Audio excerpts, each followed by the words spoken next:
నమస్తే. భగవద్గీతలో 18వ అధ్యాయం మోక్ష సన్యాస యోగంలో 10వ శ్లోకం. నద్వేష్ట్య కుశలం కర్మ కుశలేనానుషజ్జతే త్యాగి సత్వసమావిష్టః మేధావి చిన్న సంశయః. సో భగవానుడు ముందు శ్లోకంలో సాత్విక త్యాగం గురించి చెప్పారు. సో ఒక కర్మ నుంచి కర్మల యొక్క ఫలితాన్ని త్యజించడం, అలాగే ఆ ఫలితంతో సంఘాన్ని త్యజించడమే సాత్విక త్యాగం అని చెప్పారు.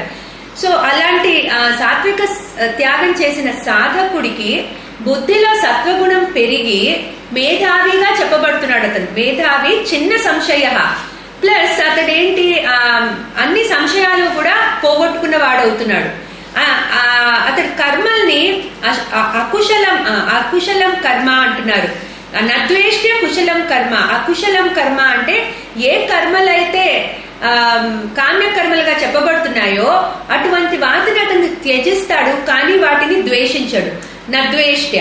అట్లాగే కుశలే నానుషజ్జతే. కుశలే అంటే శుభమైన కర్మలు, అతనికి చిత్తశుద్ధిని పెంచే నియత కర్మలు, వాటిని చేస్తాడు, కానీ వాటి మీద ప్రేమ ఉండదు.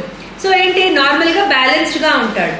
ఇక్కడ ఏంటంటే చిత్తశుద్ధి వచ్చిన తర్వాత ఆ సాధకుడు నెక్స్ట్ లెవెల్ ఆఫ్ జ్ఞానానికి రెడీ అవుతాడు.